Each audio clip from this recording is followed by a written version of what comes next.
Hello everyone and welcome back to the channel. Today was the second annual Triad Fall Fling hosted by Wise Guy Disc Golf at the Patriot Disc Golf Course in Kernersville, North Carolina. Today was a good round. It was a fun round. We have a two-round tournament, tee times on Saturday and Sunday, and that's a different format than we're used to. We're usually out here playing 2 rounds in one day, and I'm actually for my in the bag, we are running an almost exclusive DGA bag today. I have picked up a few additional discs to add to my DGA collection, and I'm really liking the way they throw. My putters are about the only things that are not all DGA, and the putters I have, my throwing putters, are just wonderful. That Cosmic Fury and PA5 are some of the best. But that breaker is in the bag. I don't use it often, but when I do, it works pretty well. On hole 1, we're going to be throwing the aftershock here, and out of the hands it's going right down the middle, which is what I was hoping for, but it is going to end up a little bit further left than what I had in mind. But I am going to be able to take my link here for the birdie putt, and we're able to make it on the left side there of the chains. Hole number 2, going to take the DGA squall, and I'm going to try to throw a turnover backhand here. And it's unfortunately going to go a little bit wide, but I could catch a good kick off of that tree, and it's going to kick me kind of towards the basket and leave me this upshot here with the Cosmic Fury. Just going to toss it up, get it right under the basket. Easy tap in for par.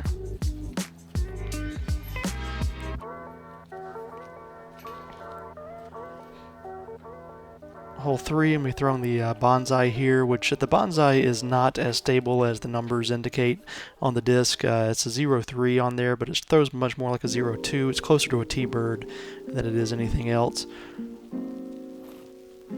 Got a good rip out of the hand there, and it's going to finish a little bit more left than I wanted, so I'm going to have to do this kind of spike hyzer with the Cosmic Fury. But it's a fairly simple shot. Just had to make sure I got it right enough of those trees to not catch a limb to knock it down. But pretty easy tap in here for the par.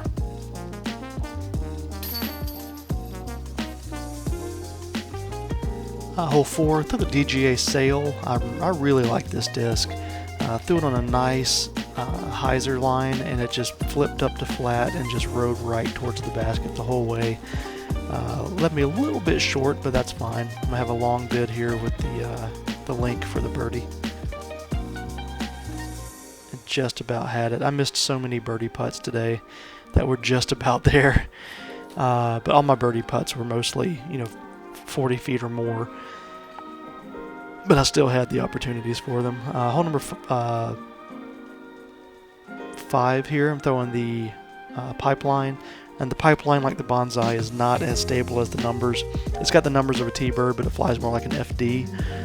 So if you do pick up DGA discs, just understand that the pipeline is an FD and the bonsai is more of a T-bird than the other way around, or than anything else. They're not quite the numbers, but did finish with a pretty easy tap in here for the par.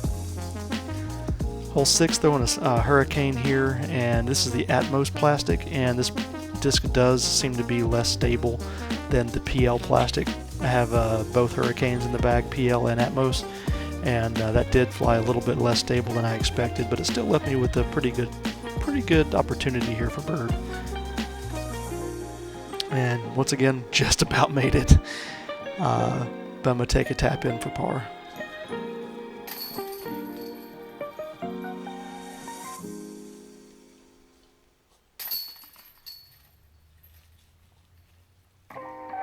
Hole 7, going to throw the blast, and you'll see that tree there down the middle that's falling over. They need to come in and get that tree out of there. It's going to hurt somebody. It's completely rotted out from the bottom, but it is also making this a more difficult shot, which is fine. It is just a safety hazard, but I was able to throw the blast kind of low enough to get it under that hanging tree, but couldn't get it quite high enough to make to ace that one. but I was able to take an easy birdie on it. Hole 8, going to throw the squall here. And out of the hand, I thought I was going to be under the basket, but I'm going to just barely catch this little teeny overhang of a limb. Just a branch just sticking out in the middle of the opening there, and it's going to knock me straight down, but I'm going to give it a good bit here for bird. Just caught the top of the band, and going to kick down for an easy tap in for par. Hole 9, going to throw the bonsai again. We do have a pretty big headwind coming at us, and I'm going to try to throw this in a little bit of a hyzer, but I got a little bit too much hyzer on it, and it kind of left that flight pay, or the bottom of the disc to the wind, which did not let it get much distance on it, and fell up pretty short. But gonna give that a run for the bird, but it never really had a chance out of the hand. But it's gonna be a pretty easy tap in for par.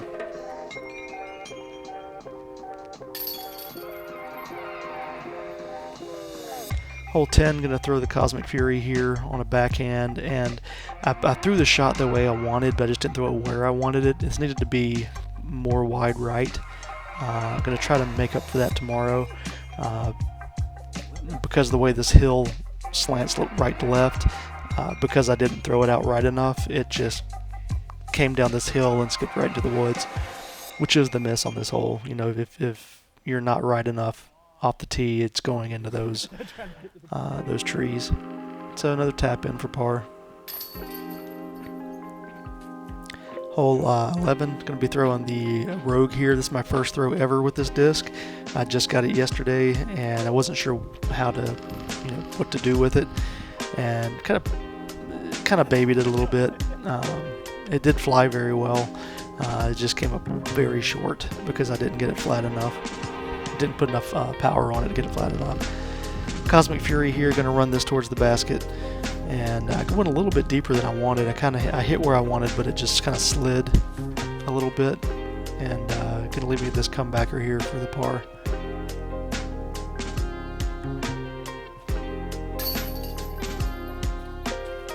Hole 12, going to throw the Avalanche on a thumber, which I think the thumber is the shot for this hole, especially for someone that doesn't have a good turnover backhand.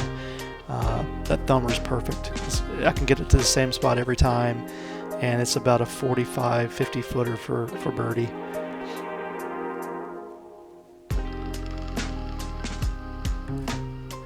And then just put it up under the basket and take my par and go.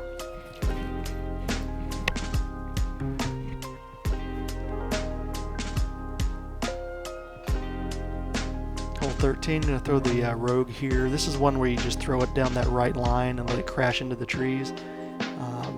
It's a much easier shot, and the odds are with you that you'll get through because of how kind of sparse those trees are, than trying to hit that little gap on the left with a forehand and just hope it skips towards the basket.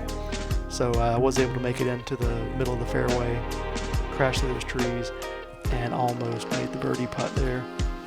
That's another tap in for par.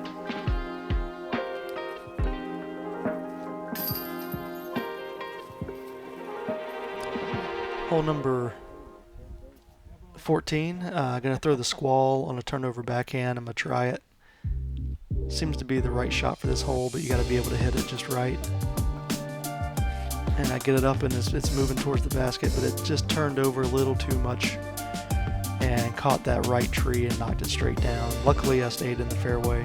I'm going to take my PA5 here and just put on a little turnover backhand, throw it up towards the basket. And luckily, I catch a root when I hit the ground, and it's going to kick right towards the basket. And that was me saying thank you for going towards the basket. And it's going to leave me this about 15 footer here for the par. I just got to go over this kind of branch, this bush.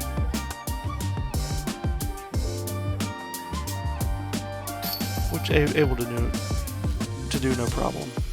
Hole 15, going to take the DGA sail again, and I'm going to try to replicate hole 4, but unfortunately it's going to slip right there. It moves in my hand. I didn't have a good grip on it, and it came out just early and left. And so I have a long approach here for the try to save the par.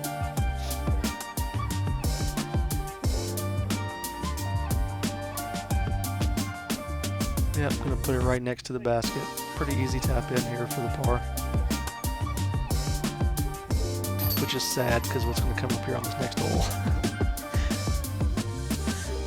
So here with the sail again, I'm going to throw it on a backhand. I'm going to try to get it to flip up and move right.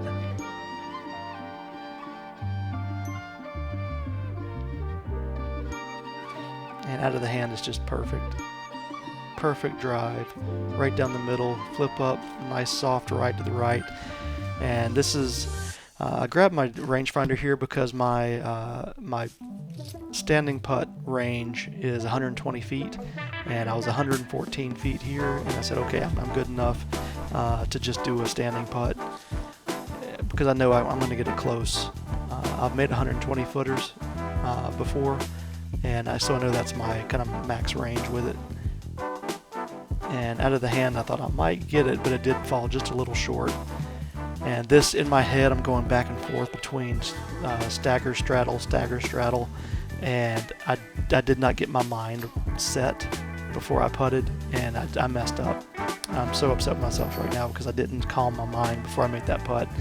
So unfortunately, I took a bogey. My only bogey of the day was on that hole because I let my mind slip. But hole 17, I'm going to take the rogue, and it's going to throw it a little bit low, unfortunately. But I did range this here. I was 113 feet, and I said I can take my quake, throw it on a grenade, and I'm just going to put it right next to the basket. I mean, it's a perfect grenade line. That gap is made for a grenade. So I was able to do that shot, and it felt wonderful. Easy tap in for par. Hole 18, I'm going to throw my bonsai here. I'm just going to try to throw it right down the middle and let it just coast down, glide down to the basket, or near the basket, towards the basket. And I hit it just like I wanted to. And this is about 109 feet here, so I'm going to do another putt.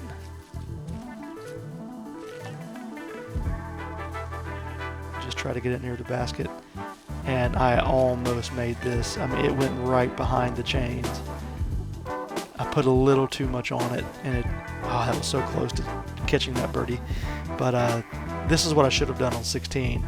Calm down, taking my time, chosen the putt, which in this case was a straddle putt, and make it. That's what I should have done on 16, and I would have come out, 2 down instead of 1 down. But at the end of the round, 884 rated, tied for 6th place currently out of 21. And tomorrow we're going to have round 2, and in round 2 it's going to be we're going to have, I think, 4 or 5 holes from the blue pads, which is going to be awesome. Look forward to seeing how I can score from those blue pads, because some of these blue pads out at Patriot are much more difficult than the red pads, which it's supposed to be, but it definitely changes the course completely from the blues.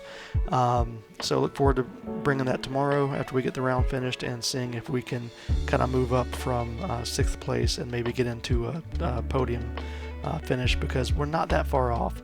I believe 1st place is currently at 5 down, 2nd place is 4 down, and then I believe there's a bunch of people tied at I think there's 4 people at 2 down, and then there's 3 or 4 people at 1 down, tied for 6th. So it's pretty close with the current standings. So look forward to bringing that tomorrow. As always, thank you so much for watching, and we'll catch you again next time.